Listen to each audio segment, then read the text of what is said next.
guys, welcome to PQ, where we watch and talk about music as classical musicians. Today's song is Marvin Gaye. I heard it through the Grapevine. This is the winner of our most recent poll. We want to remind you guys that our next poll is going to go up tonight, so make sure you go and vote in that. So the theme for that poll was Motown. We did The Temptations a few weeks ago. We can link it here for you guys. But we are very excited to explore more of this. And since a lot of you guys wanted this song, we are even more excited about it.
Wow, it's every time I think we listen to this style of music 2 times, and this is the second time. But again, it surprises me how complicated and how classically complicated it is. Like really, the composition and the polyrhythm and also the polyphony that the voices make is really like classically taught composition.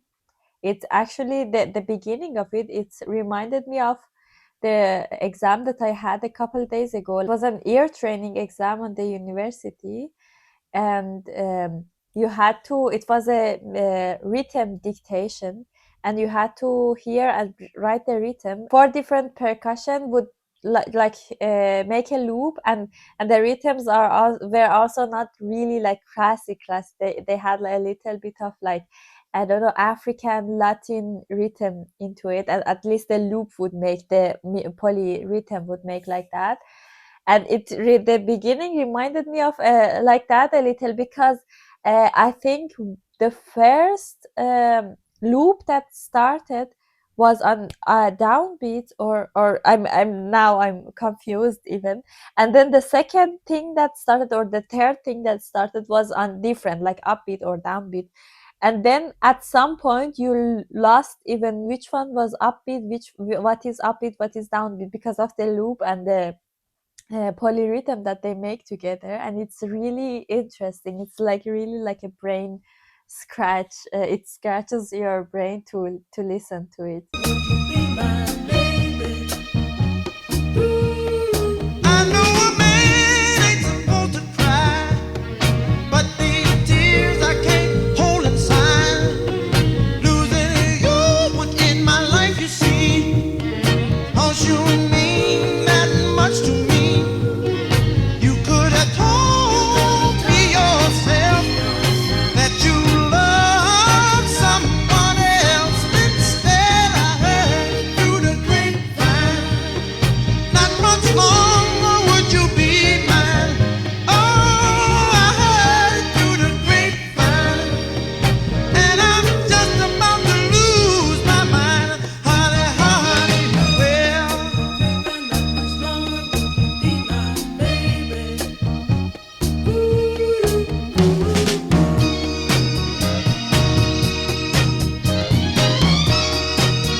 that was really, really nice. Actually, I really enjoyed it. Yeah, it had so much, as you said, like with this, so much complexity. So I was trying to like listen to each section a little bit each. So I was trying to not really focus, for example, necessarily on the bass, even though the bass line was really interesting. It had like a complete different counter melody throughout. Like it had a full melody, and then it had like some interesting syncopation.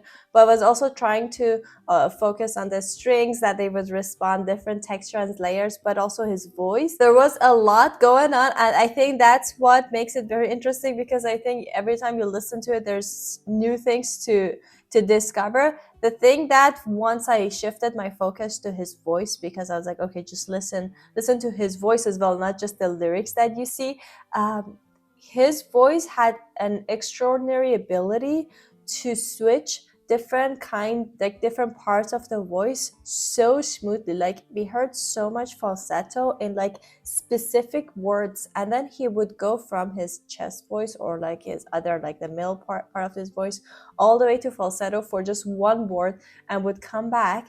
But it was so effortless that it took me a minute to really realize. It sounded so natural, as if it was just like, oh, just so normally, that's the extension of my voice going up and going down. So that was once I realized it, then I could not unhear it. But it took me a second, because I was also mesmerized by all these different layers that were going on. Every part of it or every second of it was really like a brain scratcher to think about, and also not just to analyze it like mathematically or musically, just also the enjoyment that it was giving you. It wasn't just technical, it was also music really pleasant. And I specifically loved that part with strings, or specifically with the violins that were making tremolo with this voice effect that is just Yeah. like really fast. It makes this effect, and suddenly the music, which wasn't that minimal, was more empty, and it was like it gave you this space to breathe.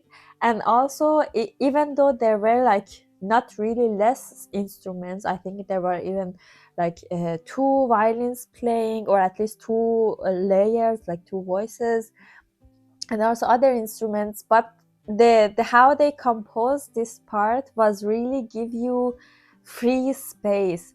Even like the tremolo technique is a technique, or is a voice effect that gives you this hallucination of like really an open space, or like really like a free, I don't know, it gives you like it's not really narrow space and everything is together. It gives you this feeling of openness, or emptiness, like it's an empty room, and it's just like like that voice. So I really love that part, that suddenly it was like a I don't know, like a empty room between all these layers and all these things that were happening in the music. And also the thing that came after with other strings, I think cello also came, like a little like lower strings.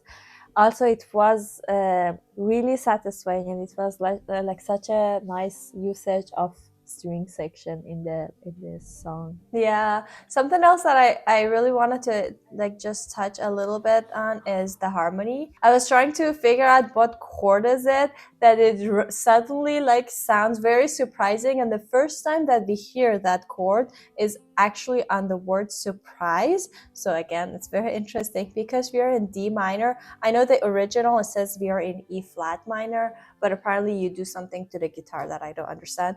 But so the notation is D minor here, but just imagine everything half a step higher than that. So we're in D minor, and then we're in D minor, and then just imagine it like transferred a little bit, and then so that's our key. So kind of we're in this, and then we have A, obviously like the normal thing. We have G always, and then on the word surprise, we hear B minor for the first time. So from here we go to B minor, whatever voicing, I'm not sure about the voicing. And that's really surprising because you would not necessarily expect that. And it comes back again when he says, you could have told myself, you have told me yourself, sorry.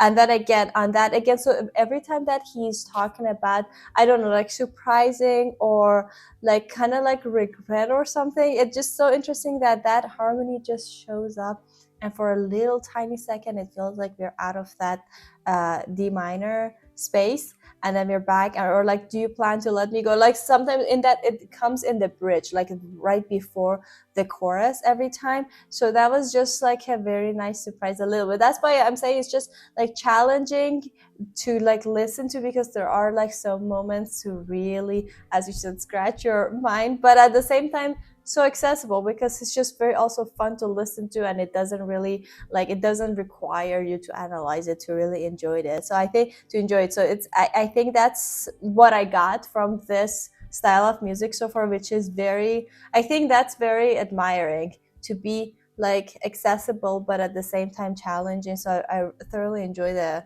songwriting or the songs that have that approach. So it's just like those songs are like the full package to me, that they're like, they have like the fully balanced, everything is fully balanced. And I think this one was one of them, because everything from the instrumentation, the responses, like the moments that, as you said, the strings for example respond, and what melodies they had were so interesting, because every layer of instrumentation was very independent, but at the same time, all in all, it was very like cohesive at the same time. So it did sound like an ensemble. Before wrapping this video up, we just want to talk a little bit about the lyrics. The lyrics were interesting in that, first of all, the story, but also how like he is telling us, because it's not for sure, it's because it's just all speculation.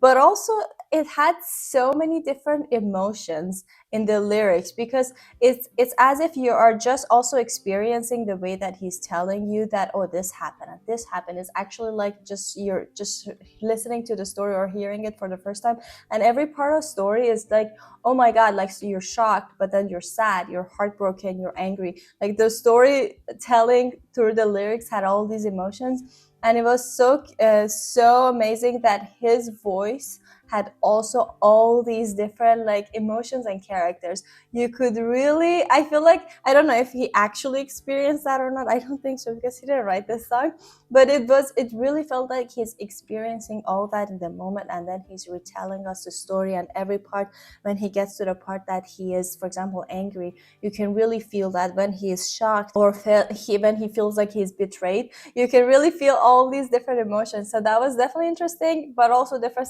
interesting topic for the lyrics. I actually like that. And that, just like always, like this story was kind of like heartbreaking and sad, but then the music itself, I think we come across those songs a lot, that the music is like very uplifting and very upbeat, but the lyrics is like, oh okay. So all in all, I think it's just perfect package for me. I really enjoyed it, and I can't wait for more Motown songs to listen to and like get to know more of the artists of that genre or style. So we would really appreciate your comments and your suggestions on that. We want to thank you guys for watching this. We also want to thank whoever voted in the poll. Again, don't forget, our next poll is going to go up tonight, so go ahead and vote in that. But anyway, don't forget to like this video and subscribe to our channel if you haven't already. Totally free. It will help us a lot, so please consider doing that if you want to support us more. There's a buy me a coffee link in the description box, and we'll see you guys tomorrow. Bye.